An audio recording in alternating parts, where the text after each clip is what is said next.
Happy Bitcoin Wednesday, freaks. It's your boy Odell here for another Citadel Dispatch.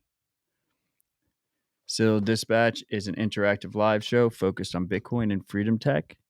Coming from you live from the studio with a repeat guest here. Very excited. But before we get to that, I want to thank all the freaks who continue to support the show using Podcasting 2.0 apps and our BTC Pay server located at citadeldispatch.com.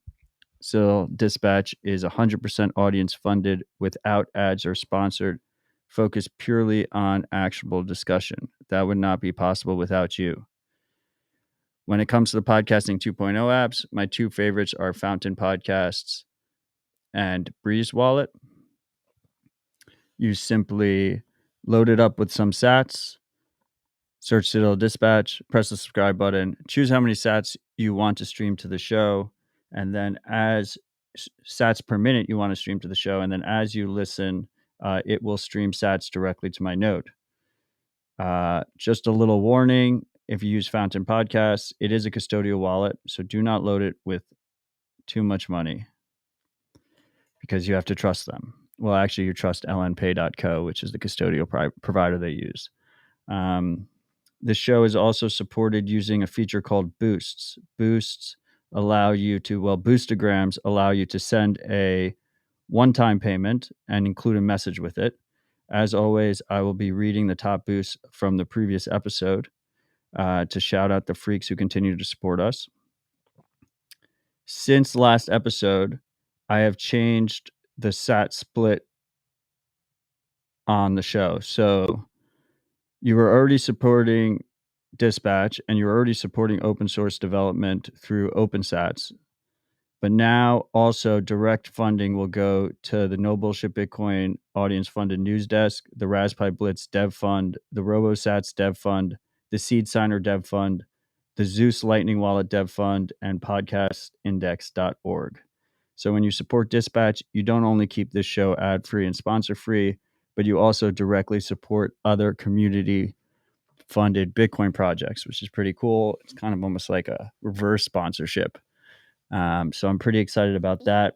I've been told by the various Podcasting 2.0 teams that I'm pushing the splits to their limit. It is the most splits for a Podcasting 2.0 podcast. And as a result, they told me the boosts might be slower, but I like pushing the limit. So we will see how it goes. You freaks test out the boosts and we'll reassess next week if I have to remove some projects. But I'd actually like to add some projects. So hopefully that's not the case. Let's get to reading the top boosts. We have the highest boost Dispatch has ever gotten from @Hut. He says, "Eternal gratitude, Matt. Can't tell you the impact you've had.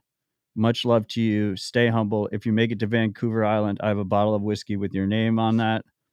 That also goes to all plebs listening. Shout out to Hut for 210,000 sats.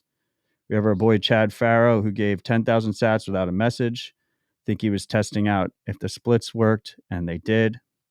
We have C.A. Danner saying, "Muchas gracias. MBK is never boring." She's awesome. She's actually got some artwork in Bitcoin Park that we have up on display and available for sale, which is pretty cool. We also have Roughneck Miner coming in at 10,000 sats. Always great signal coming from the Dispatch. If you're ever in North Dakota, hit me up. I'd be happy to host you and any others you bring. To all the ND Bitcoiners, let's get a meetup going. So those are some of the top boostograms. What's pretty cool is if you open Fountain Podcasts or other Podcasting 2.0 apps, you can see all the boostograms yourself in their entirety. Also, huge shout out to all the freaks who joined us in the live chat, both on Matrix and through Twitter and Twitch. I know I told you freaks that I heard from a lot of you that you wanted a YouTube stream. I did attempt to upload all the whole archive of Citadel Dispatch and start streaming onto YouTube as well to give you that option. But they banned my account saying that it promoted scams, spams, and deceptive content. So don't hold your breath on that one. I did press that appeal button, but they can go fuck themselves. You can obviously watch the show on Twitch, as I said, bitcointv.com. I'm also posting the archives to Rumble and Telegram, and you can listen in any podcasting app. My favorite that's not Podcasting 2.0 is AntennaPod by just searching Citadel Dispatch in that app. If you do not have sats to spare, it does help the show if you press the subscribe button, leave a review. Thank you. I do appreciate it. Okay, with all that out of the way, I know it was a little bit slower this time, but we've been having a fun day here at Bitcoin Park. So my mind is a little bit all over the place. We have good friend, ride or die freak, and repeat guest Tony here in the studio. How's it going, Tony? Let's fucking go. I'm really great. This is kind of incredible what you guys have got here. You know, I was in Nashville, I guess, last 4 or 5 months ago. You guys had a solid operation. I was impressed even back then. And yeah, let me just say this is pretty amazing. While Tony is in here, he's also looking at one of the other co-founders of Bitcoin Park, Rod. If you heard a door close and chairs moving, that was Rod being extremely loud as we started the podcast. That's also why I was a little bit distracted. This room is extremely soundproofed, but it does not account for Rod entering while we are starting the recording. Hello, Rod. Anyway, guys, so what are we going to talk about today? We're going to talk about decentralized identifiers, formerly called, often called DIDs. We're going to talk about this concept of web5 that was proposed by Block, formerly Square, and we're going to talk about Lightning privacy. Tony was actually on the show for Dispatch 21. I think we spent over 2 hours specifically on Lightning privacy. So if you haven't listened to that, consider listening to that after this dispatch. Tony has the honor of having both episode 21 and 69. Completely coincidence, too. I did not plan this. And you have a couple others. There was one that I just shilled today that was 57, which was the crowdfunding one, which I thought was really good. Yeah, I met Sat Sale in Austin for a hackathon like 2 weeks ago. We just randomly stumbled into each other and I was like, hey, you were Tony on Citadel Dispatch, right? We had never met each other in person. He's I still haven't Australian. met him yet. He was like locked in Australia for a while. So apparently he got out and made it to Austin. So it was kind of beautiful to be like, wow, okay. You know, I don't get the honor of having, you know, so many podcasts. So like every now and then, someone will come up to me and it's kind of surreal. They'll be like, yeah, you're Tony, right? You're on Citadel Dispatch. Let's fucking go. All the time. And it's kind of an honor. It's kind of crazy to see, like, especially on the topic of privacy, you probably get this way more, and quite often, but like just normal people that care about privacy coming up to you and saying, thank you for your work in privacy. It's surreal, honestly. It makes it all worth it. Yep. Especially since when you publicly talk about privacy, you hurt your own privacy. Yeah, exactly. It's not easy. It's like the privacy paradox, right? Like the more you know you have to lose and the information you leak out, but then you're still doing it anyways. It's like this paradox inside your head, kind of fucks with you a little bit sometimes. 100%. So just to the freaks, I mean, I know we're all still getting used to me deviating from the usual dispatch schedule. Rather than every Tuesday, we are doing whenever I have good guests that are in person in the studio, because I like the in-person rips. We actually have a massive meetup. Looks like over 200 people are going to be here next week, including a huge contingent from the Austin side.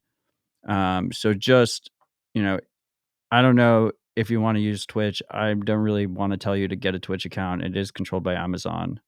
But if you join our Matrix channel, which you can go to at citadeldispatch.com,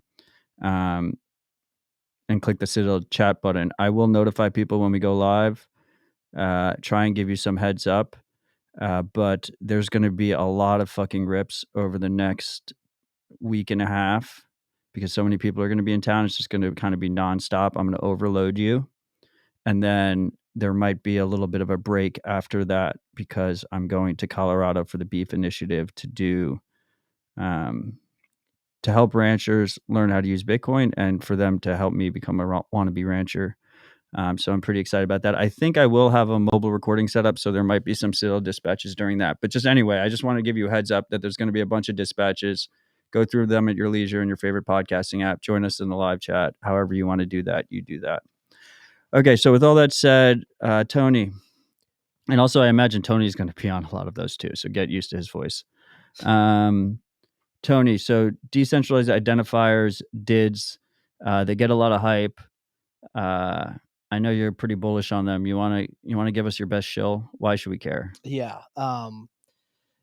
I'll say right ahead. This isn't exactly the hill I want to die on decentralized identifiers. He's dying on this hill. I'm dying on this hill right now, but honestly, like I see it more as a means to an end. As far as like progressing towards a more decentralized web, a real decentralized web, none of that crypto bullshit. Um, I don't like quite care exactly how we get there and exactly how it looks like. I know there's a lot of different options, a lot of different proposals, some competing, some not.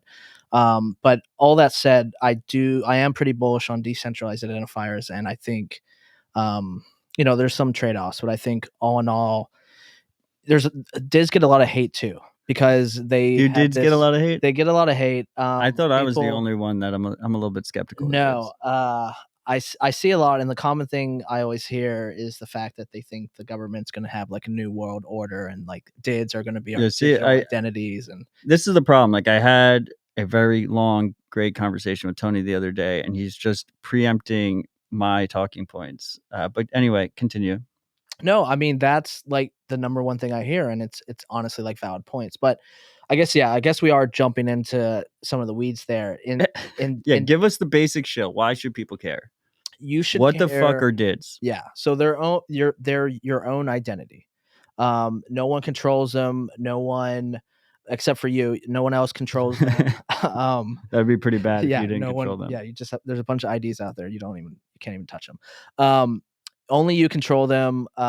They allow you to interact with other decentralized identities as well. You can spin up a whole bunch of decentralized identities too, so it's not like your own like single digital identity that like tracks you, and you have to use one did to sign into every services. So it's there are some privacy benefits to using decentralized identifiers at its core. It's not just like one big surveillance network and one big ID tracking system. But really, it's just for being able to coordinate with other people that have DIDs, be able to chat with them, communication, access their services that they may offer. And you can have a whole array of self-sovereign identity stacks like on your own Raspberry Pi.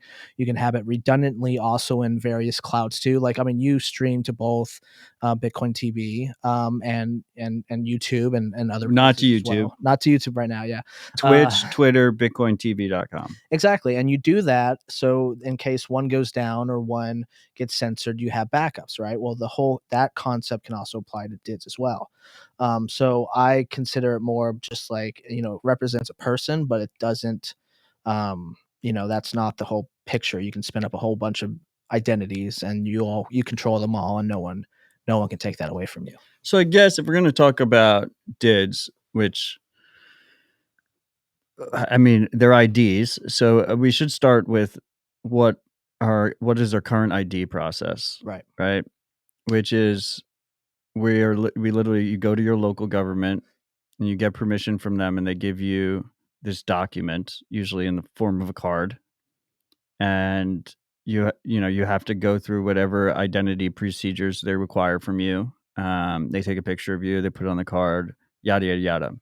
So when you have those IDs, then you try and interact with digital services, and if they require ID verification, they do um, the standard KYC procedure that a lot of Bitcoiners have turned a blind eye on, but have gotten used to, which is upload your passport or your driver's license, maybe take a selfie, put in your address, your email, your phone Full body number, scan. social security number, firstborn child's blood type.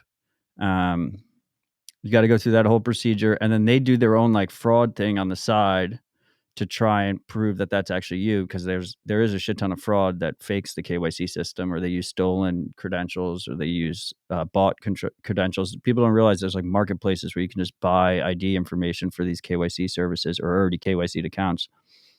So with digital IDs, the promise is a more open system, or decentralized identities in general. But I guess I like calling them digital IDs, but I guess it's not as Yeah, because digital IDs could mean that centralized. it's centralized, right? Like it's the government's database of an ID for you. Right. So at its core, decentralized ID is I like to think of it as like a public key, private key pair, similar to your Bitcoin keys, that you and only you control, that can be cryptographically verified, like ownership of a Bitcoin key can, without giving up control of it. So that it can be instantly proven that you actually have control of this ID. And then the way I understand the main proposal for it, which is coming out of Block now, formerly Square, but previously at Microsoft during their Ion project, because the lead dev, CSU Wildcat, went from Microsoft to Block, but I guess there's a bit of a partnership there. Is so then you have that base layer decentralized ID, and then different participants can sign proof from their own ID that you are who you say you are, or different information about you, right? So they can, and that could be Tony signing mine saying like Matt's a good dude, or that could be the New York government saying Matt's a resident of New York, or that could be Facebook saying Matt's a Facebook user and this is his account, or it could be any type of service. Airbnb could say, Matt has rented this many Airbnbs and he's always been great, or whatever. Or it could be a partner in a trade that says, Matt traded me Bitcoin for dollars, or Bitcoin for a car, and it was a great trade and he didn't fraud me. And different services can choose how much weight they put for those different different signatures. Would you agree with that Yeah, and a premise? large part of what you described too is even a separate system in and of itself. All of the stuff around this person says this thing about another person, all of that is along the lines of verifiable credentials. And that's actually how I got my start in the Bitcoin space back in 2018. Joining some of these W3 communities and working at a company where that was our bread and butter, just the verifiable credential aspect. And it really is. It's not, you don't need DIDs for verifiable credentials, so that's why it came out first. There's been previous ID system like open badges and a few others that are could be centralized or not. Verifiable credentials in and of itself are not opinionated about what kind of ID you use to represent a person. So much of what you kind of said there is on the verifiable credential side, but they work hand in hand with digital identities because exactly, or decentralized identities exactly for that reason, because you may not actually have any other information about a decentralized identity besides like some very basic information such as keys. Um, there's you can The cool thing is you can list many different keys inside your digital decentralized identity. All it is really is, and it's so funny too when I hear people get scared of DIDs and the way it's heading. It's literally just a process for taking an ID, so like did colon something colon 1 2 3 4 5, taking that and getting a JSON document out of it. And in that JSON document, it has common properties such as a list of public keys. And it could be any public, it can support many different types of public keys too for different crypto. Like, some keys are meant more for signing, some keys are meant for encryption. You can delegate those keys too. So you can say this key is like my master key. It can do all the things like delegation, authentication, authorization, and I think there's a few other property types for keys and capabilities. Um, or you can have one key that like you keep on your mobile phone, and that's good for logging into websites or something. So you can have a list of different keys. So it's not just like one key, which actually kind of makes things simple. You can like scatter keys across all your devices, but then you can also have a list of services that you support. And to me, that's the big one. I often get like, what's the difference between PGP and DIDs? Like, you take a key and it represents an identity. And I Right, think and we've had PGP keys forever. exactly. And I think there's two big distinctions to me that really changes the game is the fact that you could have a process like they call it a DID method, but you could have a process for taking an ID, a certain type of DID, and turning that into a JSON document, and everyone across the world sees the same picture. And there's this Bitcoin-based DID called Ion, as you kind of said. Microsoft had kind of started it with Daniel started it under Microsoft. Um, I think most people from Microsoft working on that project or around that project have actually left. It was way more than just Daniel too. I think they all scattered after that. After Microsoft started getting super ESG woke about Bitcoin. But to me, the big distinctions are you could have the Bitcoin global state that we do have through the use of op returns, and me and then another person on the other side of the world could have the latest state for someone's JSON document that represents their keys and services that they support. Um, that's the big one, and then the second one is the fact that you can list services inside of your um, identity too. And with services, I mean things like communication. You could have like your Dropbox as one of your links so people can go view your public pictures if they wanted to. Literally any service, and that's just kind of why I love DIDs too. It's like not opinionated. You can have literally any app and service that you have on the internet today could fit inside the DID model because you list it as a service endpoint. And then some of the web5 stuff that they're working on too is even abstracts that further. So like there's so many different applications you can build on top of it just from the fact that you can resolve the ID from anywhere. And if you're using Ion, you just need access to public Bitcoin blockchain.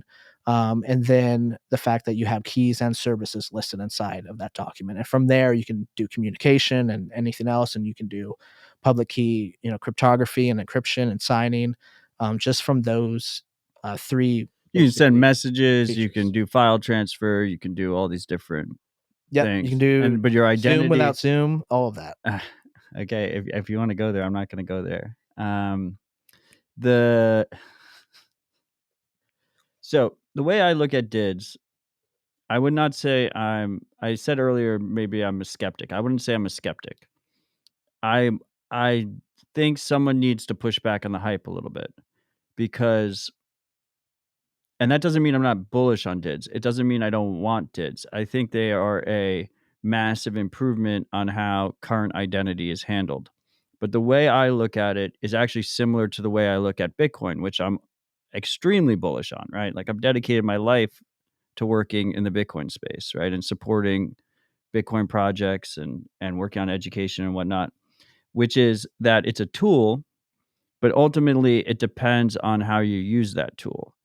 And the way I look at Bitcoin is I do think a large majority of people will end up using Bitcoin in a very compliant, permissioned way using centralized regulated parties. And with DIDs, I see a similar trajectory where I see people using DIDs that are signed by Facebook, people using DIDs that are signed by whatever government they are subject to, right? And the concern I have is that with Bitcoin, we have the financial surveillance mechanisms are already in place in all standard digital payment methods, right? You use Venmo, you use PayPal, you use your credit card, use your bank. They're completely surveilled and tracked. They're sold to countless third parties, data brokers. They're leaked. They're shared with governments. Like the financial surveillance panopticon is already here. So if people use Bitcoin in a financially surveilled way, um, that's a continuation of the status quo, but at least a minority of people can learn, educate, take control themselves, and use Bitcoin in a private way. With DIDs, my concern is that we're speeding up this panopticon digital ID because we're setting up a robust system where, a government just simply needs to like bolt into the system, or Facebook simply needs to bolt into the system, and they have it all ready to go. What do you think about that concern? Is that a real concern, or Oh, am I just being contrarian for contrarian's sake? it's a concern, but it's also true, and it's also already happening. Um, some of the it's funny, some of the biggest funders of a lot of decentralized identity projects and verifiable credential projects are actually the DHS themselves. They're Department of Homeland Security. Yep, their Silicon Valley initiative where they kind of throw money at startups, don't take any equity. They just throw money at startups and ask them to solve different problems, and they'll have like a use case that they're trying to solve. So as early back, I think as 2019, they've been funding some of these projects around verifiable credentials and decentralized identity. So it's already happening, and they've already. I've been in on some of those meetings too, and one of the times that we all kind of ask the question of like, okay, so we're doing a lot of like DID development, and we're trying to create this interoperable system here. What blockchain or application type do you want to kind of see your some of your use cases? And the answer we got back from that was basically, the government will run the identities for everyone. Right. They just want the interoperability, and they want the ecosystem. They want all the hard work that the government doesn't do. Um, and then they want us to build that, and then they're going to interoperate with it because everything's already using it. So what you bring up is a concern, because it is actually literally what's happening. Do I think that we shouldn't still do it anyways, because any good tech, if it's actually good tech, can be used for evil as well? um, but I think you have a point in, like, are we accelerating that too fast? But the alternative would be, okay, if we go too slow, then they're just going to roll out I mean, So, I mean, like, a the perfect completely. example is we literally went through the last 2 years was an attempt to attack the movement of individuals around the world. Yep. Uh, in the name of COVID response, right? They had what is essentially amounted to movement licenses in these new health passports, right?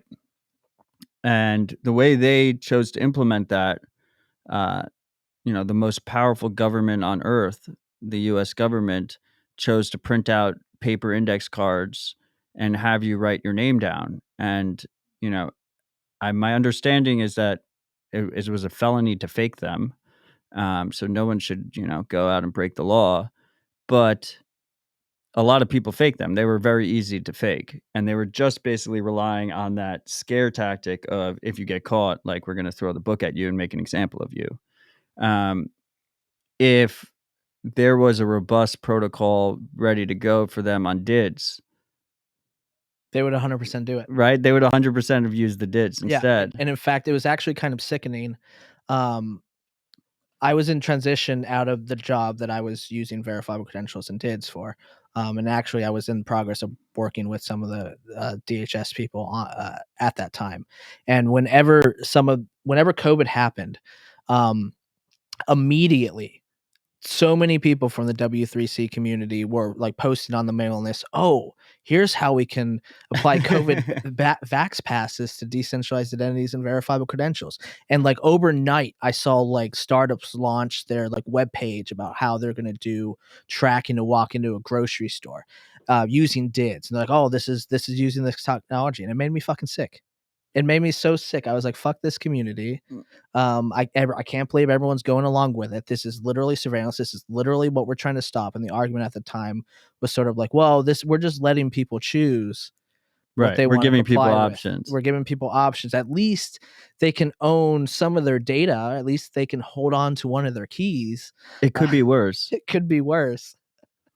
But yeah, it they would 100% use it, and they would try. And if there's already an interoperable system in place, they're going to use it. But it's like, if we don't build it right now, they're going to build a very shitty digital identity version of it. And I don't know, maybe we can kind of go along, quite far before they catch up to some of the innovation and some of the self-sovereign stacks that we can build in the meantime. Because I mean, rolling something out at scale, like right now, okay, let's say the did spec, I think it just got recommended last week as a W3C recommendation. I think it finally went through. Okay, let's all start now. Let's see what we can build in a year or two. And I bet you we beat out the government. So it's like, let's see what cool stuff we can build in the meantime. Are they still going to use it? Yes, but China doesn't need a decentralized identity spec to be doing some digital ID rollout over there. So it's like they're going to do it regardless. At least let's hold one of the keys. But, And maybe fight back. I might joke a little bit, but so, I mean, first of all, I have two things there. and freaks, this whole conversation isn't going to be on DIDs. The First off, it's unfortunate that YouTube banned the Dispatch channel after 5 days for supposedly promoting scams. Was that after the Monero one? Because because I didn't know that we were going to be talking about vaccine passports, so they would have definitely banned the account once this stream went live anyway. Oh yeah. So For sure. anyway, YouTube can go fuck themselves. But and I'm sorry, freaks, for those freaks that prefer YouTube. It is what it is. I press the appeal button. Don't hold your breath. The second thing is, do you see a lot of? There's definitely some. I mean, I've never been in the verifiable credential community, but there's definitely a lot of similarities there with what we see in Bitcoin, where you see like the people that are like, "Oh, we need regulatory clarity," or AOPP, like the address verification method is just an option. It just makes it easier for users. It's opt-in. They don't have to do it. Like we see a lot of that in the Bitcoin community as well. Yeah. There's a lot of parallels there between DIDs and Bitcoin. Like it's a tool, it's an open protocol, it's how you use it.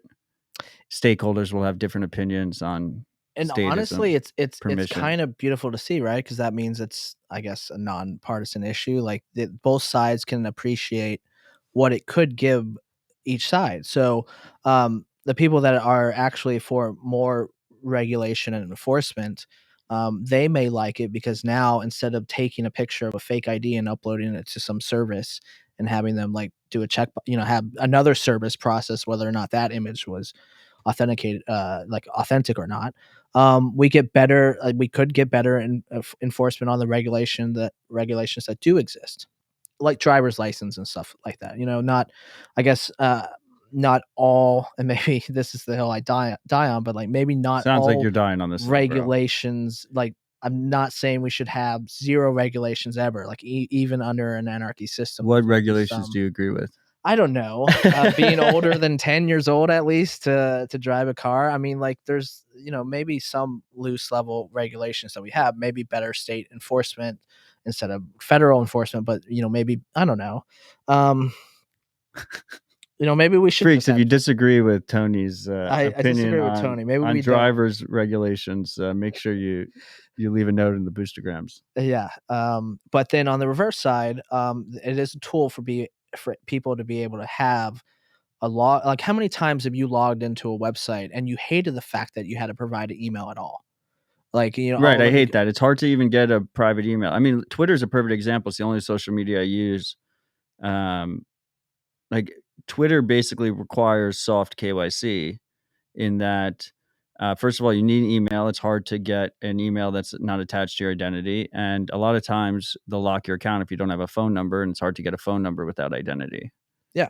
So I think it Both of does those suck appeal. as logins. Yeah, exactly. And then So there's another thing. There's the, like in the broader crypto community, um, we have Masaki in the comments saying use burner emails, keck. Yeah, you can use burner emails. I'm just saying it's getting harder and harder to easily access I mean, burner emails. what if you want a service that you want to use again?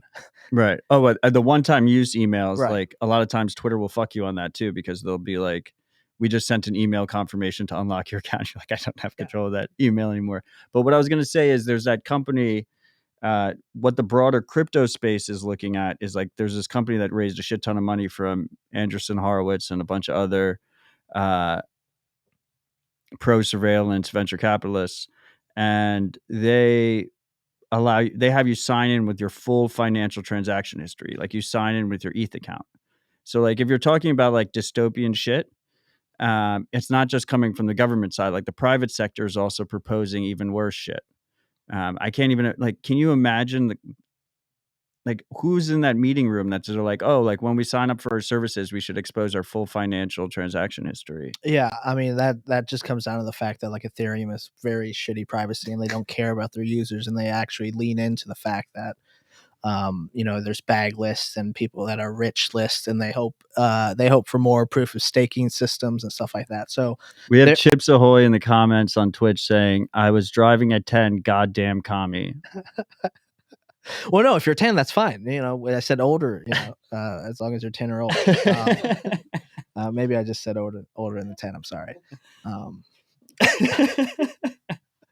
but it's I don't know. I mean, at least you can. I forgot what we were saying there, but at least you can kind of like log into websites without like using some Twitter login auth or Right. at least a service that you want to log in again at some point. It So sounds like a strictly better system. right, but you could argue on both sides, but you do see people on the left want like more regulations and they kind of like more regulated enforcement, and you can do that better with digital signatures and stuff like that. On the other hand, at least I can use a website and have some of my own identity that can even live beyond that website into a different one. Kind of like Twitter does their auth stuff, so you can have your Twitter account and log into it other way. You can do the same thing with decentralized identities too. So it's a way to kind of persist your data. You can even like interop your data too amongst different websites. Like if you have your data store on your server at home, like on your Raspberry Pi or something, of a list of tweets. You can go into like I love the idea of like dumb front ends in this like DID world that just like access individual data stores and pulls them down and creates a beautiful UI from it. And we all compete on creating beautiful UIs and a beautiful user experience. We're all working with the same data. It's just about creating a better user experience for that data. And that data doesn't live on AWS's servers and Microsoft servers and all those places. Ideally, they live on your Raspberry Pi. But someone viewing your Twitter account, pulling tweets from your Raspberry Pi, looks the exact same as me pulling, Jeff Bezos' Twitter account where he keeps his tweets on AWS. So I like the fact that we can have options under a kind of DID system, and at least some of the options are very self-sovereign friendly.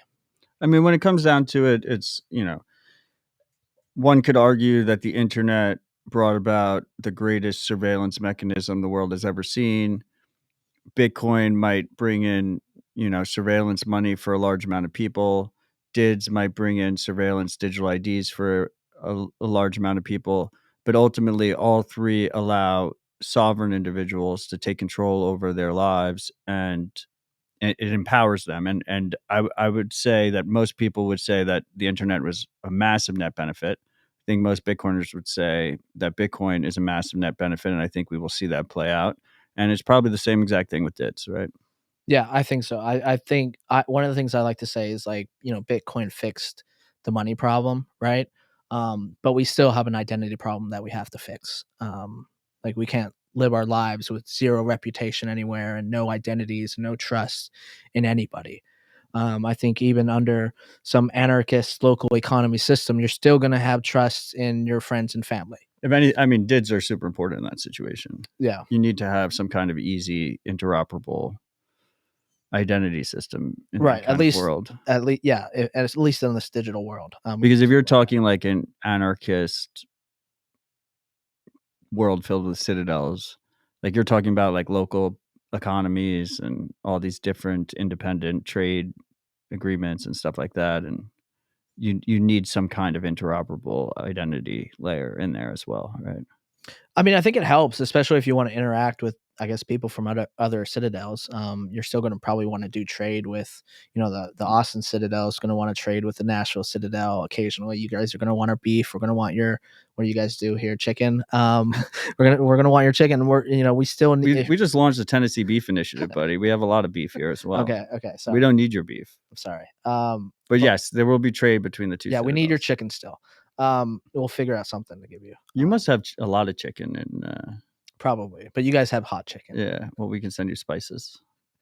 But we're still gonna, especially if we're living a world without like the government and like smaller, privatized companies. We're still gonna need a way to contact somebody else, and hopefully, it's not always through Twitter. You saw now, like the Supreme Court is now wanting social media history to like buy guns and have your second. Well, no, the Supreme Court's not. The Supreme Court knocked down the New York New law. York did, so New York added. It looks like New York is going to add a new law that requires social media history. Right, I said that to get a concealed carry permit. Exactly, and then that fucking sucks. We shouldn't need Facebook's permission to fucking get a gun. Well, Facebook's going to have to sign your DID in order to get a gun. Yeah, so there's still going to be some of that. The whole the whole scenario where you But go at to the least it's an open DMV, system. you go to the DMV, and they'll, under that kind of system where we still get some verifiable proof from the government, such as their age. There's some basic things that kind of help, but like age and whether you can drive and things like that. But you're still going to go to the DMV, You're and an you're going to extreme status when it comes to driving. You just keep bringing it up. look. I don't want to. There's a lot of idiots on the road already. Like I've been on the road the last 2 months. I don't want to deal with 10-year-old idiots. I'm sorry, dude. I'm sorry for that guy in the comments, but um, you're still going to go to the DMV. But hopefully, ideally, I bring my own DID with my own data and my own keys, and it could be a Bitcoin based DID. And I bring that to the DMV, and I said, okay, I can drive, sign a verifiable credential, tell the whole world that, and sign it to my DID, and say that I can drive. And it doesn't, and someone can walk in with Ethereum DID. I don't give a fuck, but they can sign their DID, or their verifiable credential specifying that their DID can drive. So we're still going to have some level of proofs and attestations in this world, even from the government itself. But ideally, it's from an ID that they can't just rip up and throw away. So you said this. You said this term Bitcoin based did. The ion proposal and what CSU is continuing at Block involve Bitcoin. How do they involve Bitcoin for the freaks? Right. So the way it kind of works, it uses op returns, but it uses them in a little bit of a different way, where it's not just one ID per op return. You can do up to 10,000 different ID operations. So it could be like updating your ID, updating the keys or services or whatever, or it could be adding a new one or deleting one. But essentially, you can have up to 10,000 in a single Bitcoin transaction. So that's already a huge improvement. But you basically do a Merkle tree hash and of all the different did document operations you want to do, whether if it's add or delete or update. You hash them all together. You put that into IPFS documents. So there's a little bit of IPFS play here. How does IPFS work? I have no fucking idea. Okay, I don't think it anyone just kind of knows. works. Sorry, continue. Yeah, it's some I'm distributed distracting hash. you. I know. Is it really robust? Like it feels like it's not robust at all. It's really slow for most of the time for general users. So my IPFS experience. is like, you can think of it as like it's supposed to be a distributed Dropbox replacement, Right, and it's like you content can use as addressable. cloud storage, but Yeah, distributed. and it's really cool because if all I have is a hash, I'm pretty sure it's not robust. it kind of works. The incentives make no sense to me. Yeah, there's yeah, I can get into that in a second, but I didn't realize. So DIDs are completely relying on IPFS. no, Ion is. Okay. So, and that's another distinction too. There's some people that say like, oh, we don't need By the it. way, IPFS stands for Interplanetary File System, Yeah. which just immediately reeks of shitcoin to me. I mean, you guys were talking about interplanetary stuff last week. Yeah, but we were actually talking about between planets. It wasn't like a tech stack. Well, this could work in Okay. between planets. Okay, sorry. Okay, so Continue. the cool part about IPFS, and I'll continue explaining a little bit more of Ion too, but is that it is content addressable. So if I have a hash and it like represents an image, I can get, if anyone on IPFS is hosting that, you can grab it from anyone and it hasn't been altered. So the image you pull down from any node on the network that has it, you get that back. The problem is getting it from nodes that have it. If you're just like a random person and you have an IPFS file and you have it on your laptop or your node, and you shut it down and go off along your day, no one's gonna have access to that. Like no one, because you were like the only person hosting it. Right. So like as there's this whole like gossip system, I think, of like trying to figure out where the files are hosted. So it takes a while for a file to actually reflect it, or you can pay some of these, you can pin files, you can pay some of these bigger nodes that are already well connected with each other. So there's some sort of like distributed sense to it. So presumably you could keep this DID file anywhere. Right. And it's okay if like it can't be accessed at that point in time, right? Because if you wanted to, I could create a DID. But IPFS is like the easy solution right now, at least. Yeah, and it's at least the solution for Ion currently. So they'll write, and in theory, you could maybe have one where instead of an IPFS hash, if there is a better content addressable solution for hosting files, You write that op return in it, but you can have the same kind of ion system, just not on IPFS, just on like, I don't know, a better storage system. But the fact is, like, all decentralized storage systems kind of suck anyway. So Right. like, it's ion's like the best, or sorry, IPFS is just the best we kind of got right now. There's another one, I think it's some DAG, it's called some DAG thing, I think Synonym's doing, but there's not like fantastic options for decentralized storage anyways. And then the incentives, yeah, the incentives don't really line up anyways. You can pay someone and trust that they're actually going to host it for you, because they may decide not to, or they may decide, they may not be able to handle the load for how much traffic you think that file or something's going to get. And that's why like Filecoin got birthed, which is just it's just Complete bullshit. shitcoin. A complete shitcoin, but yeah, I think it's fine. The incentives, like if I ask Bitcoin TV to host my content and then they go away, well, all of a sudden their reputation's burned. I'm never going to use Right. them ever again. So I think it's okay that there's some trust. Like I may pay Bitcoin TV or I may pay someone else to host my IPFS file. There could presumably be providers that are Right. getting paid, probably with sats. Yeah. And you don't need some like cryptographic atomic proof that they're going to do it. You just say, well, if they ever stop, I'm going to leave their And then in simple speak, where the Bitcoin chain comes in is it basically proves integrity of that file in the most secure ledger the world has ever seen. Right. And especially at that point in time too. So you're not trusting the hosting provider of the file with the integrity of the file because you can confirm it with the hash that's on chain. Exactly. In a cryptographically verifiable way. Yeah. And then if you have those IPFS files, you do have to, I think, like unwind the Merkle tree. So you do have to like pull in individual. But presumably like IPFS software files. can just handle all Exactly. that shit. Software handles all of that. Like the root hash that is put into the op return. Like most DID users are going to have no idea what any of this is, and that's fine. Yeah, and you don't need to. And in fact, and that's, like I said, just Ion's way of doing it. There's like 100 different DID methods. Most of them are shitcoins, for a way that they anchor identity to a blockchain. But you don't need a blockchain at all. That's also like a common misconception, is that, oh, why would you spam Bitcoin's blockchain, putting this on Bitcoin? You don't, like, DIDs suck. They don't, we don't need identity on a blockchain. It's like, okay, cool. You don't. You can But have isn't that integrity aspect super important? It's important. Okay, and they're paying a fee anyway for the transaction, exactly. So it's not spam. Yeah, it's not spam. What, like, I mean, fees are not non-existent on Bitcoin. What do we care? Right.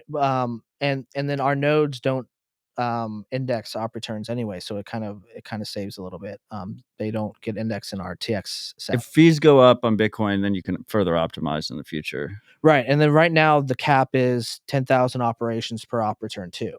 So you can do a lot of different identity updates. And then maybe, if the fees did get outrageous, I believe that's just like a node like an Ion implementation. They could probably just raise that if they needed to. Presumably there's some limit somewhere. Yeah, it's the reason they have that limit is because they don't want, because there are IPFS files that each Ion node is going to want to hold on to. They don't have to. Each Ion node my Ion node could decide to only store documents for my identity. And that's the cool thing. I can forever store my identity on IPFS and like close my laptop and like, or maybe like print it off or something, or I don't know, but I could like close my laptop and, no one would be able to, if I was the only Ion, the IPFS node that had some of my document files on IPFS. Right. If I was the only one and then I shut my laptop and ran off, no one would be able to resolve my DID, or at least get the latest state, or whatever documents they're trying to access to resolve my DID. Those won't exist, so they won't have the latest version of my DID, my identity. But at any point in time, I can come back with the files and I go, oh, I didn't know if I shut my laptop, I wouldn't be able to access my identity. Like other people wouldn't be able to just resolve my identity. So they can, they can pay to have it pinned elsewhere. They can ask their friends, they can go to the Raspberry Pi and host their IPFS files there.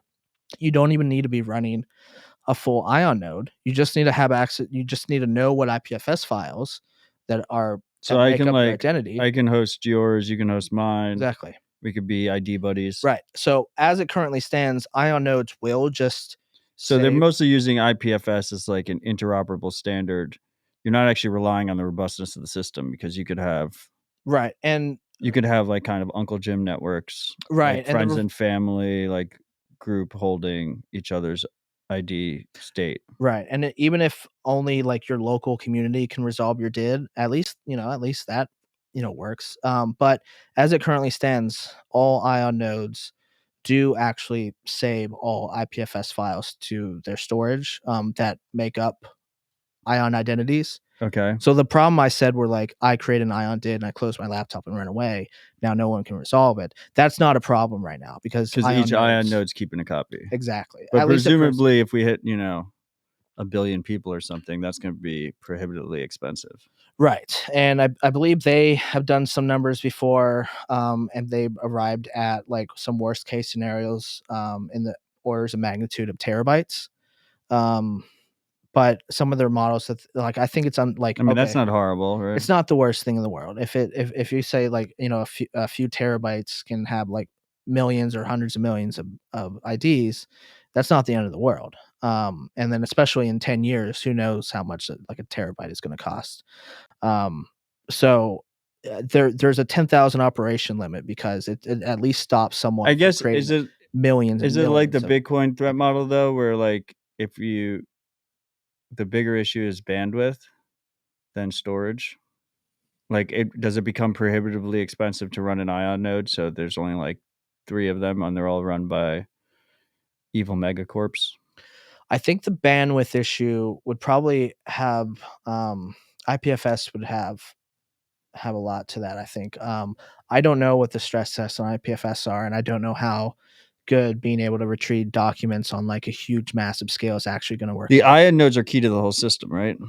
Yeah, and the ion node is basically the ion node. Can anyone run an ion node? Anyone can run an ion node. You point it to your Bitcoin instance. Can you run an ion node without storing everyone's credentials?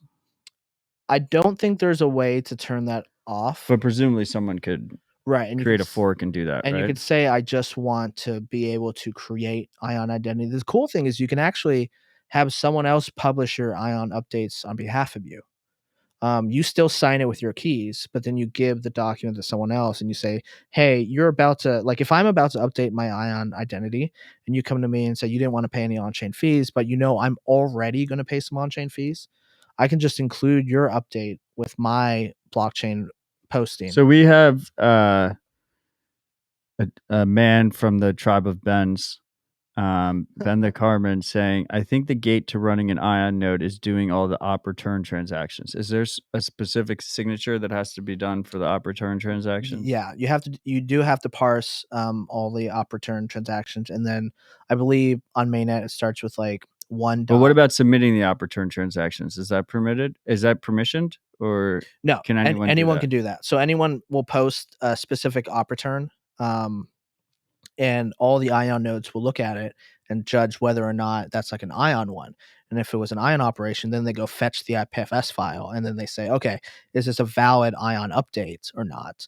And if it is, well, let's say it was just something random, then they throw it away. But let's say it wasn't signed correctly, then they throw that update away. But if everything was Gucci, then they would just take that update and apply it to the did that they already have in their system. So if you want to trustlessly resolve other people's dids, you would want to run an ion node that does store all the IPFS updates from all the other all the people posting. Because you have to check them anyway. You, So you it's a may want to check performance them. thing.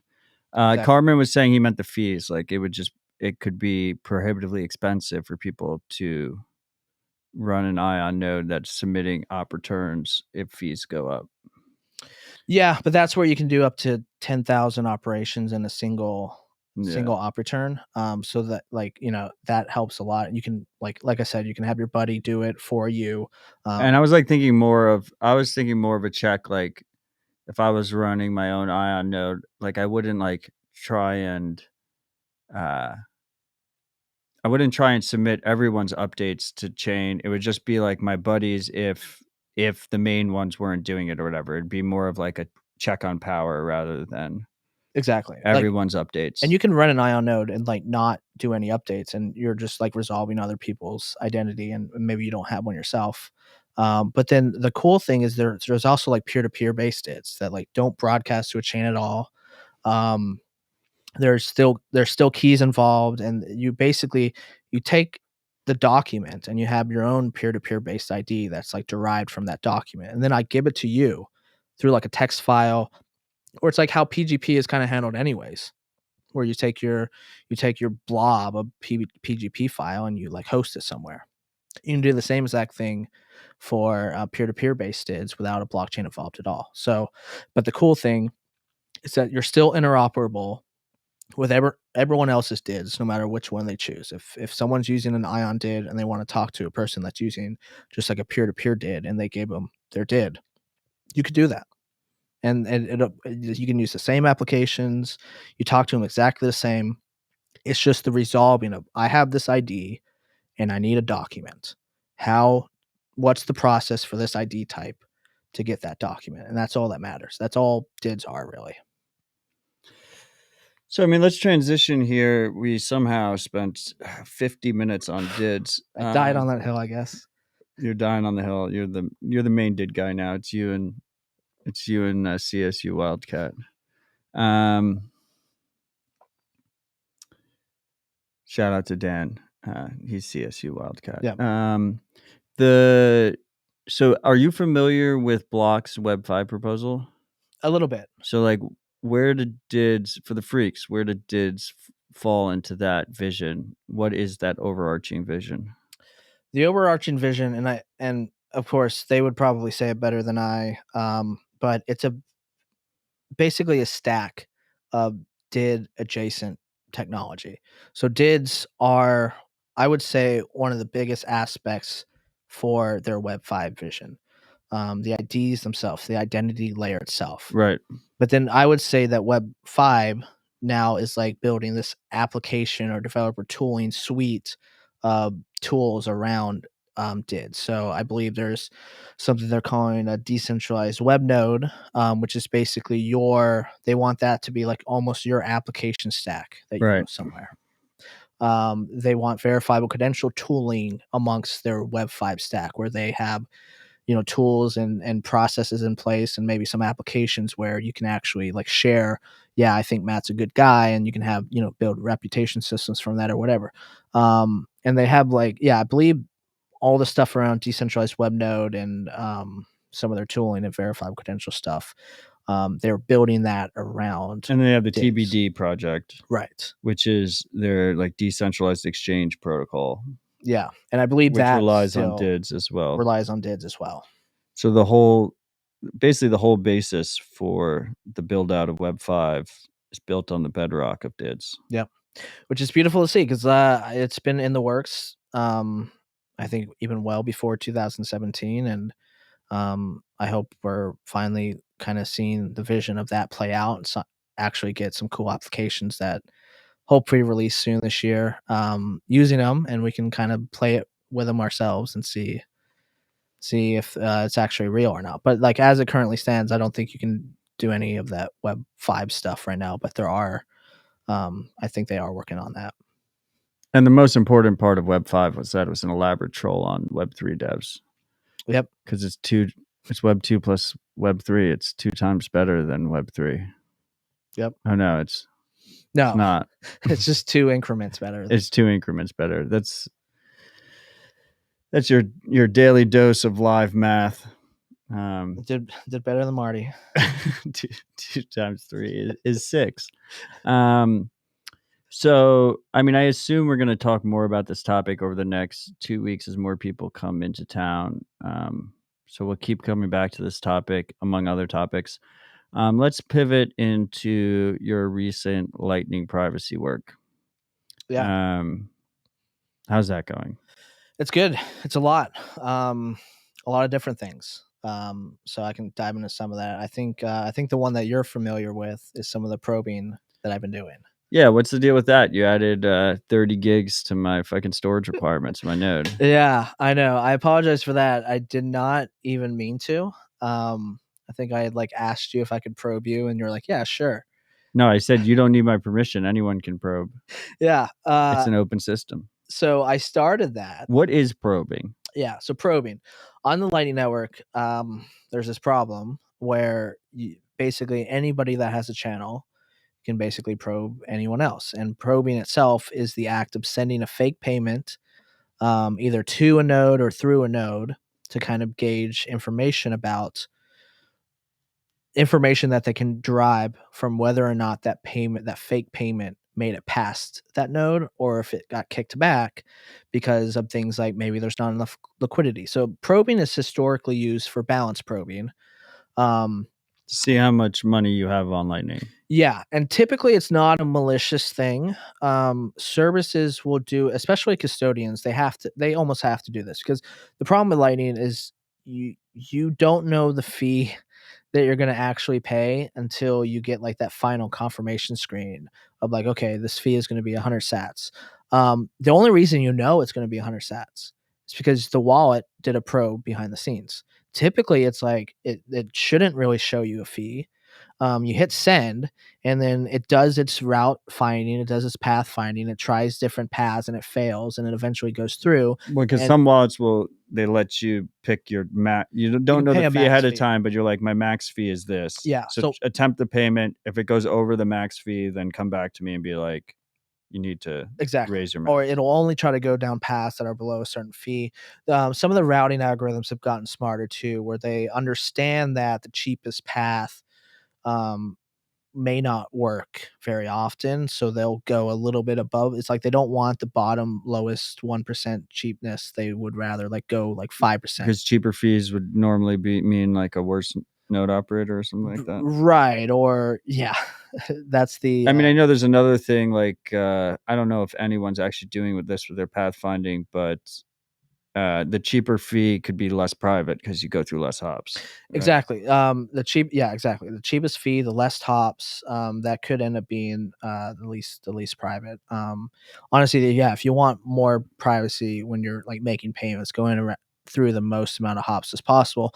Not just the most amount of hops, but the hops that aren't the lowest path. Because you can even do like if I know where your node is and where it sits, and I know like another node and where it sits, I know I can compute the lowest path between you and Rod, or you and someone else. I already know what that is. So if you actually take that path, and there are observers in the middle, they can kind of hypothesize of whether or not, okay, the the payment came from this channel and I routed it out that channel. Like how many lowest path algorithms fit that profile? So Right. yeah, there's an advantage to kind of sending it down not the lowest path or not the lowest amount of hops. But probing itself is basically they're doing that to find out what payment actually succeeds. It's funny because it'll succeed in terms of probing means it made it to the destination and then it failed. But you can see if it made it to that destination. So you try a bunch of fake payments, it makes it to the destination. You know what you'll calculate the fee on that, and you say, okay, that's going to be 100 sats, and then you go back to the user and say, it's going to be 100 sats to make this payment. Do you want to do this? Yes or no? And at least they have an exact amount for the fee. And custodians have to have that exact amount. They can't just be charging everyone at scale like willy nilly. They need to actually have an exact fee to see. They want the cheapest fees for the user for one, but they also want to make sure that they can account for their own fees and they can get paid too. So these services are just probing left and right all the time. Yeah, and typically just-in-time probing, which is just like right when the payment's about to be made. They send out a probe first. Right, but they can also just be probing constantly. So I took that probing concept, and I wrote about it a year ago, and we talked about it on Citadel Dispatch Right. episode 21. You can probe for the existence of unannounced channels too. Right. So-called private channels. So-called private channels. Well, you don't like the term private No, channels. it's So we're not. calling them unannounced channels. Unannounced channels now. Stop Because they're not private. They're not. They're not. I mean, they're a little bit more private in terms of like you're not announcing them to the rest. You're not gossiping about them to the rest of the Lightning Network. But there's a variety of ways you can figure out that an unannounced channel exists. As in, like it could be in your invoice because you need to get paid down your unannounced channel. If you need to use an unannounced channel to receive a payment, you have to give something called a root hint, which puts it in the invoice. Exactly. And you give that invoice to a user, and that user may pay with Strike and then all of a sudden now Strike knows about all of your nodes on announced Right. channels. Strike knows a lot of shit. Strike knows a Just lot in of shit. general. Yeah. It's funny if you ever And every invoice has your node ID. We've gone over these exactly. things. And what I like doing is like writing in the memo like this is for drugs. Right. Just try and get their Yeah. Strike account frozen. Exactly. So if they pay in Strike, I'm like, oh, haha. It's funny because they'll scan it and then it pops up on the Strike app. Oh, you're paying this for drugs. It says it on the memo. At that point, they already know. It's too late at It's that too point. late.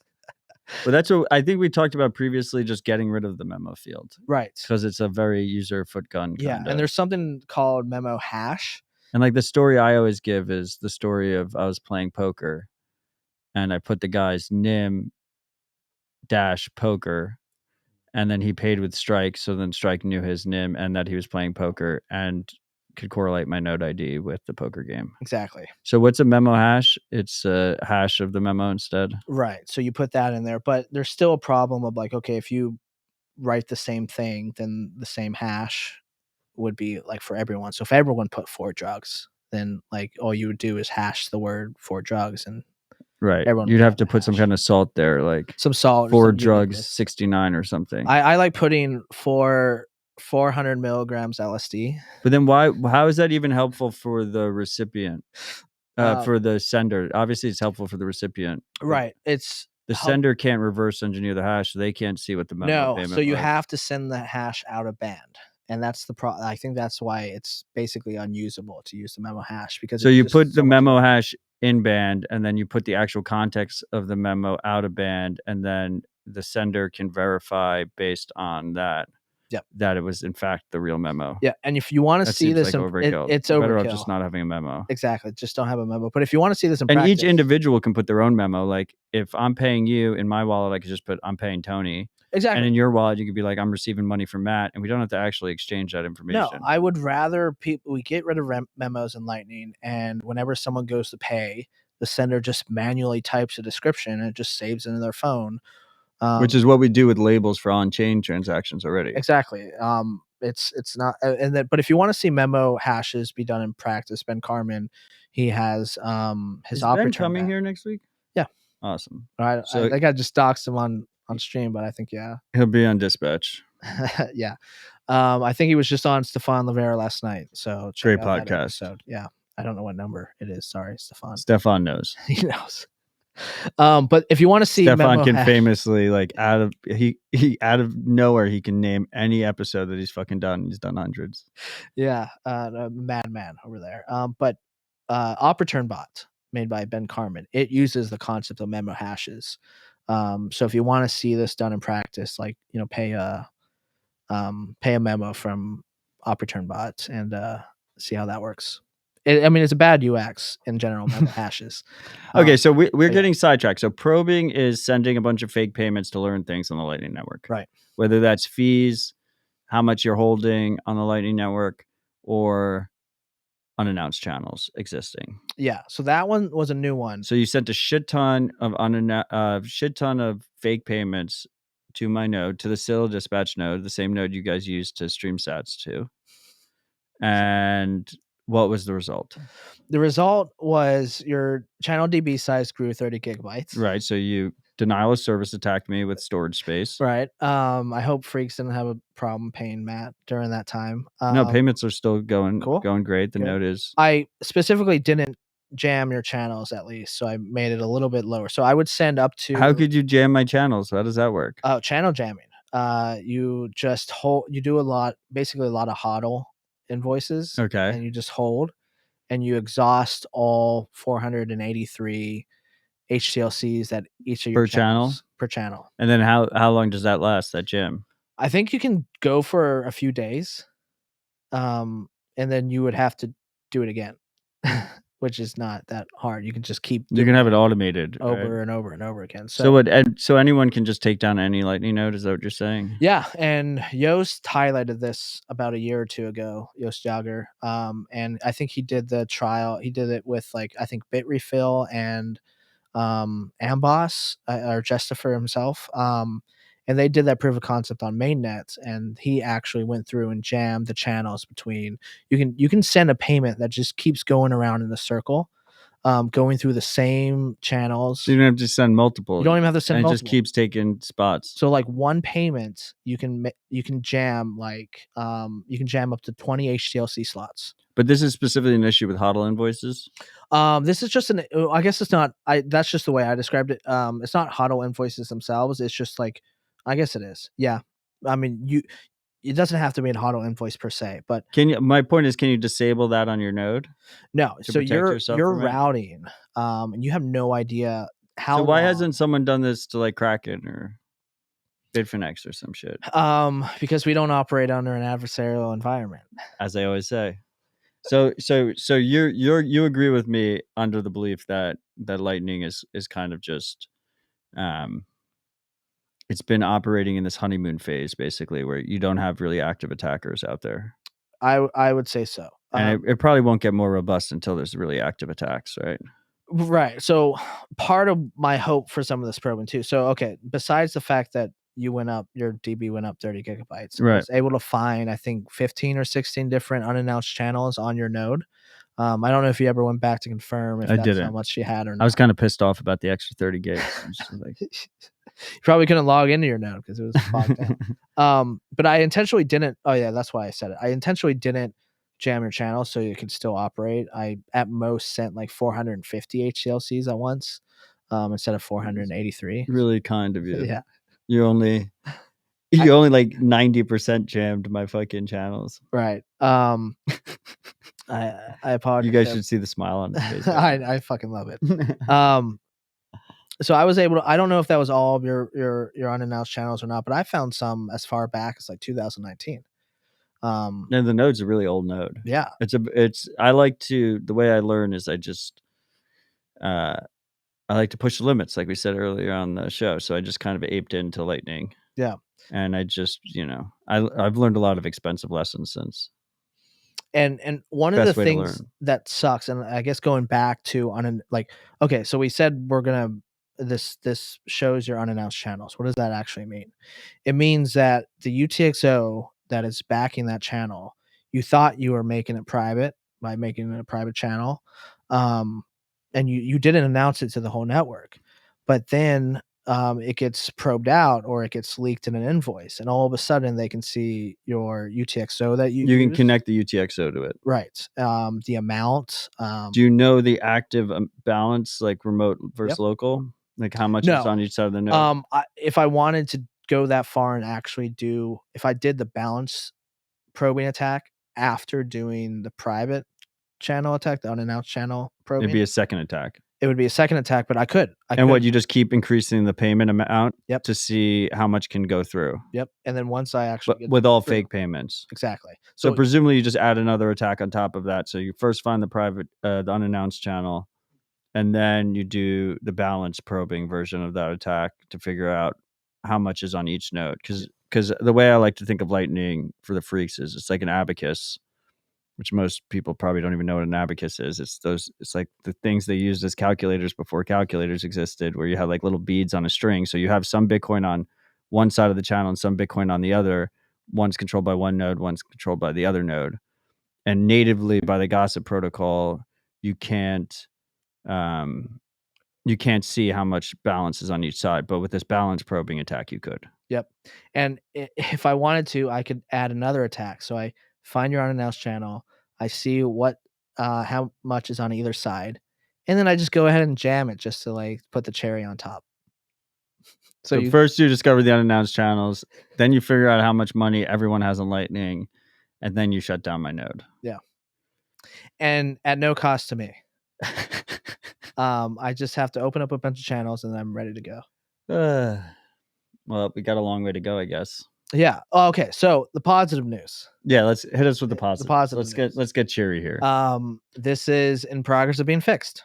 Nice. Yeah.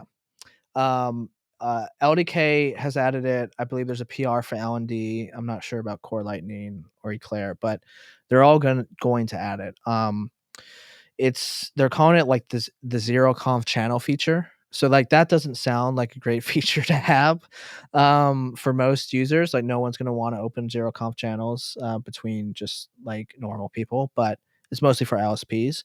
But with that, they had Lightning service providers. Lightning service providers. With that, they had to add the feature that you could make up a fake channel ID for your unannounced channels. Okay. So because the whole reason this is possible is because the channel ID is derived from the UTXO information. Right. So once you have the channel ID, you can figure out which UTXO opened it. So now for unannounced channels, there's not, once your software supports it, you're not going to you don't dox your UTXO based on the channel ID. So you can now again put it in a bunch of invoices and they won't know what UTXOs are associated But with. you can still do the balance probing. Or no? No, because you can't probe the unannounced channel at all. Because for one, you also okay, I'll take it back a little bit. If you knew the channel ID, it would be possible to still probe it, but you would not know what UTXO was derived from it still. You could maybe do a Wait, so balance. you couldn't just do the probing attack that you're already doing? No, because the way it works, like it's a channel ID is a number basically, and it would be it's too hard to just guess the number because it could be any random number. I am actually looking at I scan the blockchain for every unspent P2WSH transaction, Right. Which is the kind of transaction that an open Lightning channel is. There's about 860,000 unspent P2WSH transactions. Okay. And you need it to be unspent because that means it's still in a channel. Right. It's a channel open but no close. Exactly. So that's the set I get to work on instead of a number between 1 and I don't know 2 to the power 64. I'm literally just dealing with a binary amount, just a numerical amount of probes. So if I wanted to scale this up, I think I spent a day or two doing a complete 800,000 probes against you because we're also going through Tor. It's also taken a while. Right. Maybe the shittiness of Tor is protected maybe my probe starting up is what made Tor go shitty. I don't know. Yeah, you DDoS the Tor network. That'd be great if that's what I accidentally did. But no, so we were even going through Tor, and I think it was I was only able to do 5 probes a second, which is still pretty good on Tor in the grand scheme of things. What was that that young ETH dev or whatever that remember when he fucked up the multisig because he called the function or something? He was just fucking around and then he posted on the forum or something. He's I think I killed it or something to that effect. Oh yeah, it shut down the entire smart contract. Yeah. They lost a bunch of ETH on that. Yeah. It's like that, but you and Tor. Yeah, you and Tor or me and Lightning. But that's the thing. Wait, so just to go back here a little bit. So the probing attack as currently stated, you're able to basically with a fake payment go down those unannounced channels. But I thought you can't unannounced channels aren't used for routing. But without route hints. Right. They can though. You can't actually use them if you force your way through. And the reason that has to be, you can say, oh, well, what if I tell my node not to just route any payment? Well, the other node doesn't know if it's just paying you. So it has to give you that payment. And you you would want it to get to your node. Right. And then your node decides whether or not it was a payment. If it wasn't a real payment, then it throws it back. Okay, so then let's go back forward. So with this change that's soon to be implemented, you couldn't just do that same probe and then do some kind of timing analysis on when that channel was created with the UTXO set? No, because since the channel ID is no longer derived and if we're moving to just random channel ID aliases, it's too big of a number set to be able to actually reasonably guess a single probe. So would you be... And even if I could maybe figure out that there was a channel between 2 nodes that's unannounced, but I won't know it's UTXO information or it's amount or anything like that. But you could still balance probe it, right? Yes, you could still balance probe it. So you wouldn't know what UTXO is based on, but you know the channel existed and how much was in there. So in theory, if you leaked out that channel ID through an invoice, someone with an invoice, one of your invoices, can probe that and also route down it if it wanted to. The main reason, honestly, to have unannounced channels in this day and age, not for privacy at all. It's mostly just for the fact that you're signaling to the network. You probably don't want to use this channel because it's from a mobile node that's gonna be Don't use offline. it for routing. Don't use it I'm for routing. telling you not to use it for routing. I'm asking you not to for your own benefit. You can, but like you're not going to get anywhere. So what's the name of this change we're talking about? We're talking about zero confirmation Yeah. channels. So zero confirmation channels or SCID aliases. They're kind of they lump together. But the cool thing is like would you call them private channels again after this update, or would you still call them unannounced channels? I would still call them unannounced channels because, I mean, I don't know. That's a good question because at least you get to hide the UTX information now. And even if you dox the fact that you have a unannounced channel, you don't dox the UTXO. So I don't know. That's a good question. Maybe they are going to be private channels now. You're still telling it to your node partner, so they could like tell other people, I guess. But your node partner can't tell the UTXO either that was used. No, they know. Your node partner knows. Yeah, your node partner knows. Even though the channel ID isn't derived from the UTXO. Correct. Yeah, because they're both waiting on the fact. Oh, right. They have to know. It's part of the. Yeah, it's what part of the trust model. Exactly. If they didn't know, they're looking at the collateral as it's. Right. They're going to have to be able to do the penalty transaction to take your UTXO if you fuck with them. Yeah. But the cool thing is, like, besides your node, I probed 2 other nodes, and one of them was the async node. Okay, one of the largest nodes on the network. Yeah, like the largest node.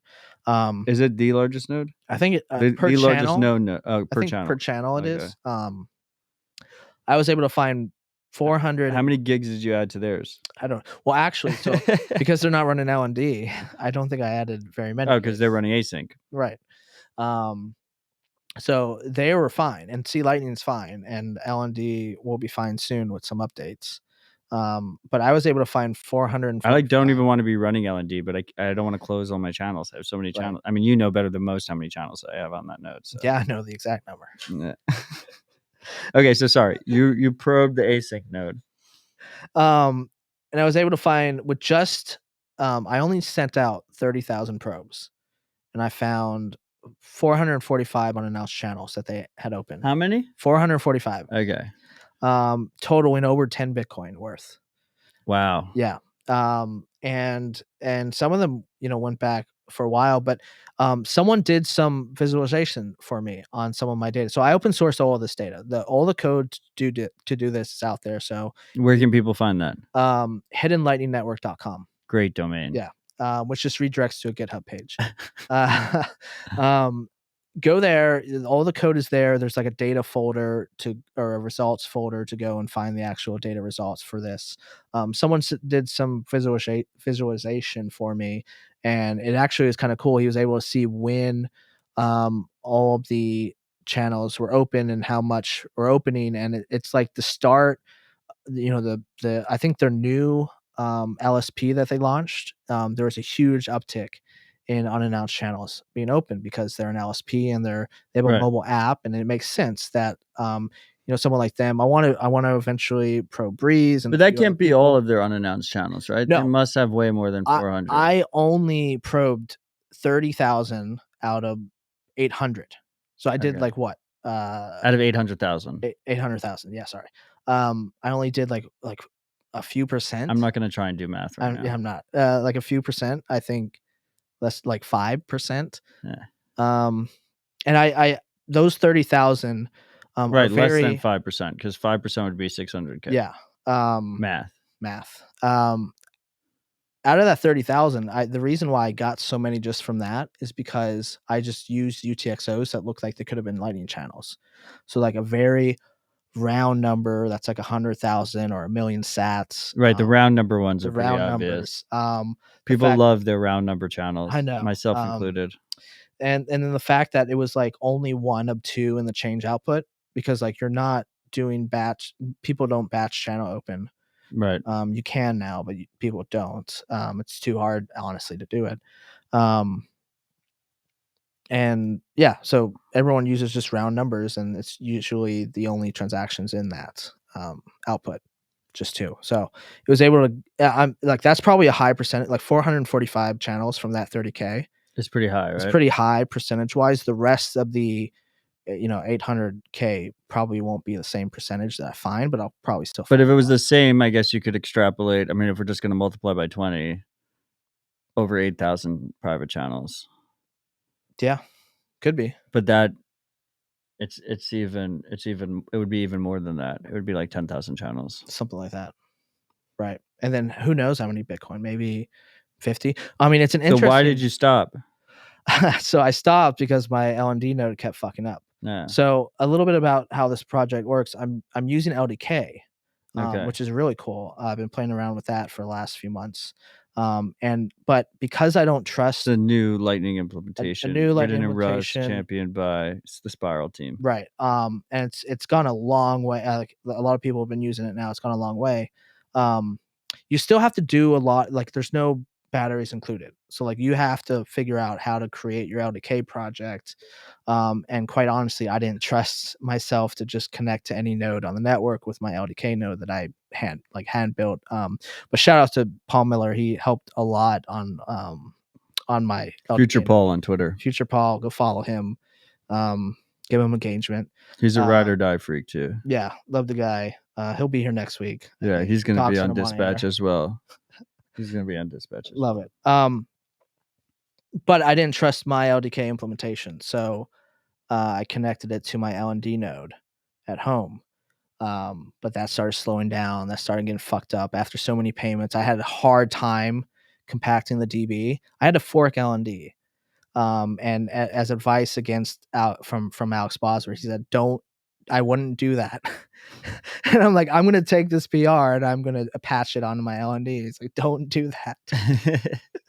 I did it and it worked. I got my 30 gigabytes compacted down like 128 megs. And I'm worried about updating in the future, but because it's still not merged in, they're still fixing some of the issues. But so long story short, your LND node failed while you were probing. Right. And it was in the middle of the Austin hackathon. I'm like trying to get this data out there to like be able to talk about it. And my node keeps fucking up at home. So I'm like, okay, that's it. I'm going Whatever, home. partial data set. Partial data set. It's out there. People can view it. It's actually a kind of a nice warning. I can warn people like, hey, if you actually, like I warned you a year ago with that article, but if you actually still think private channels are private, then close your channels now if you don't want to be probed. So hopefully sometime this week I started again. I'm going to set up a C Lightning node. Hopefully it's more reliable. Yeah, because in the privacy game in general, there's pretty much wide agreement that like the worst case scenario for user privacy is when a user thinks they're private, but they're not. And the thing that's going to suck is it's better if they just assume lack of privacy and don't have privacy. Exactly. If you're trying the to opposite. hide your UTXO, it's like don't do it in a Lightning channel. Right. There's other ways to do it. I think in the article I wrote, you can go back and read some of the suggestions I have if you want privacy on Lightning. But with this short channel ID aliasing stuff that's going to be fixed, everyone's going to have to close their private channels to take advantage of that, and open them again. Well, that fucking sucks. Yeah. Well, at least fees are still cheap. Yeah. So people are like, "Oh, well, while you're probing, this is going to be fixed." I'm like, "It'll be fixed when I don't find any results anymore, and no one has private channels anymore." Okay, freaks. Well, you heard it from Tony. Keep all this in mind. Tony, we have a comment from Citrinity, Ride or Die Freak. Fucking love this dude. He's a real one. When you get a chance, would love to hear your thoughts on privacy implications of using CL Boss automated node manager to open and balance channels with, say, a large single post mix UTXO. Do you have any thoughts on this? I haven't used CL Boss itself. Carmen says, by the way, they're adding a migration mechanism. So between LND and others. Thanks for filling the gaps here, Carmen. Appreciate it. CL Boss. I don't know too much about it, but I believe it's not using like a centralized server or anything. It's only using your node's metrics to be able to try to rebalance your channel. So I don't.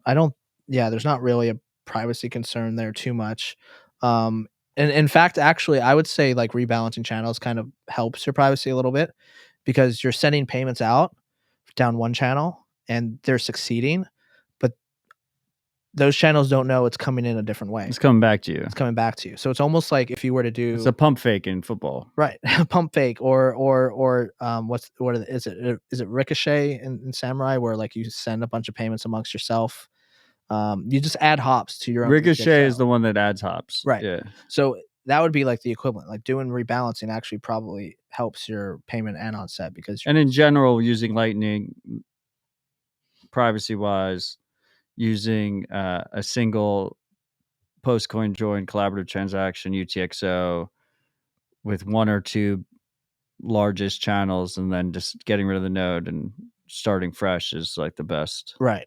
Yeah. I mean, we can talk about it a little bit, but me and Paul, we worked on PLN, which is like we're calling it like the private Lightning wallet.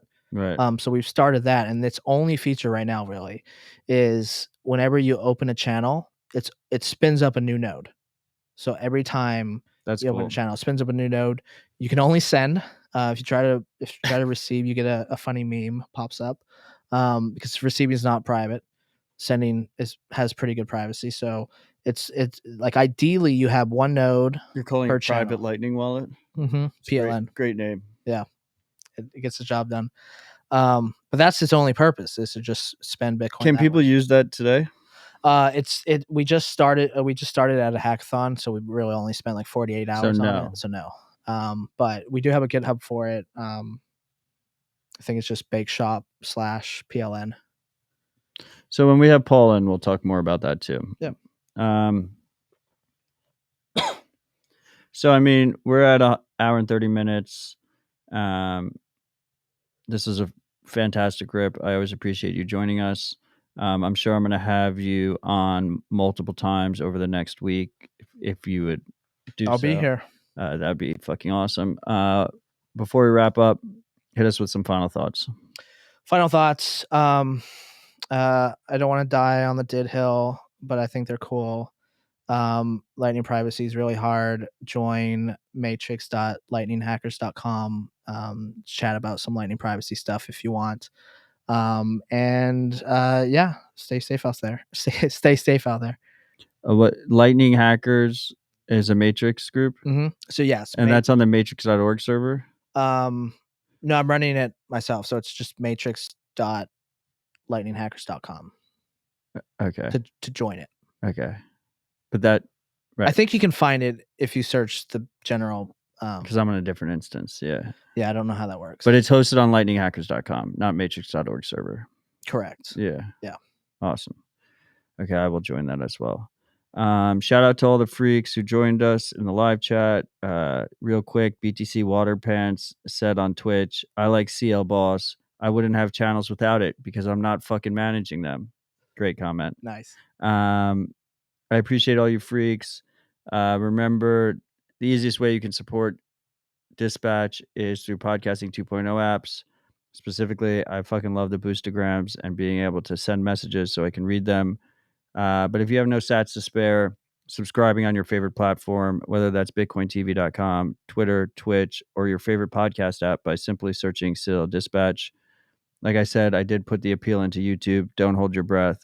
But ideally, it will get overturned. So you can get notifications on YouTube. But right now, you can get notifications on Twitch. With all that said, I love you all. Stay humble and stack sats.